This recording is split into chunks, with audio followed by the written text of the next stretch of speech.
అల్లూరి సీతారామరాజు జిల్లా రంపచోడవరం ఏజెన్సీ ప్రాంతంలో ఆదివాసీ నాయకులు తలపెట్టిన బంద్ ప్రశాంతంగా కొనసాగుతుంది. గిరిజనుల హక్కులు, భూముల పరిరక్షణకు అత్యంత కీలకమైన 1/70 చట్టం అమలుతో పాటుగా జీవో నంబర్ 3ని వెంటనే పునరుద్ధరించాలని డిమాండ్ చేస్తూ ఈ బంద్కు పిలుపునిచ్చారు. ఈ బంద్ ప్రభావంతో రంపచోడవరం పట్టణంతో పాటుగా ఏజెన్సీ వ్యాప్తంగా జనజీవనం స్తంభించిపోయింది.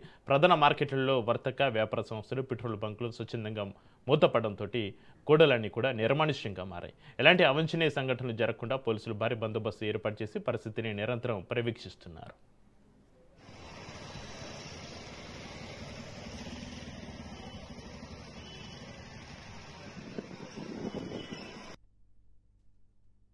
ఈ రోజు కేంద్ర ప్రభుత్వం గానీ, రాష్ట్ర ప్రభుత్వం గానీ, పేదల ఎడల గానీ, గిరిజనుల ఎడల గానీ, విద్యార్థుల ఎడల గానీ అనుసరిస్తున్న విధానాలు ఏమాత్రం బాలేవు. గతంలో నీటి పరీక్షలు గానీ, రాష్ట్ర ప్రభుత్వంలో టెట్ పరీక్షలు గానీ అవకతవకలు జరగడం కారణంగా అనేక మంది యువకులు మరణిస్తున్నారు. అయితే గిరిజన ప్రాంతంలో వచ్చేటప్పటికి రోజు రోజుకి గిరిజనుడికి భూమి, నీరు, అడవిపై తమ హక్కులు కోల్పోయే విధంగా, పొమ్మనకుండా పగపొట్టే విధంగా చట్టాలను బలహీనపరుస్తున్నారు.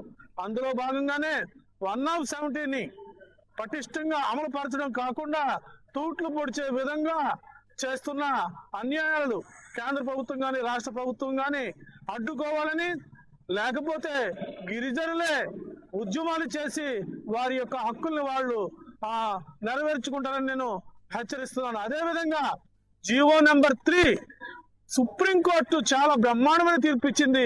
అన్ని ఉద్యోగాలు ఆదివాసులకి, గిరిజనులకి ఇచ్చే విధంగా చట్టం చేసుకునే వెసులుబాటు ఉంది అని సుప్రీంకోర్టు చెప్పడం జరిగింది. కానీ కళ్ళు లేవా ఈ రాష్ట్ర ప్రభుత్వానికి? చట్టం చేసే ఖాళీ కూడా లేదా అని నేను రాష్ట్ర ప్రభుత్వానికి నేను చెప్తున్నాను.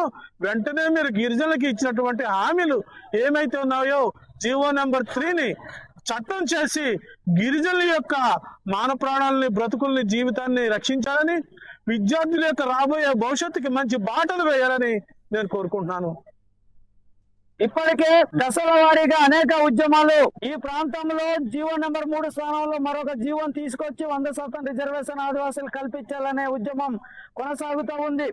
ఈ ఉద్యమానికి సంబంధించి ముఖ్యమంత్రి గారు హామీ ఇచ్చి 2 ఏళ్లు పూర్తయింది. ఆయన ఇచ్చినటువంటి హామీలను నెరవేరుస్తున్నానని చెప్పి ఈ రోజు మంత్రులందరినీ కూడా పర్యటనకు పంపుతా ఉన్నారు. పర్యటనకు పంపుతున్నటువంటి ఈ సందర్భంలో మీరు ఇచ్చినటువంటి జీవో నెంబర్ 3 స్థానంలో మరొక జీవోని తీసుకొస్తాను, లేదంటే ఆ జీవో సుప్రీంకోర్టు అడ్డంగా వస్తే అవసరమైతే నేను చట్టం కూడా చేసి మీకు మీ ఉద్యోగాలు మీకు ఇస్తానన్నటువంటి హామీని ఎందుకు మరిచారు అని ముఖ్యమంత్రి గారిని మేము అడుగుతా ఉన్నాం.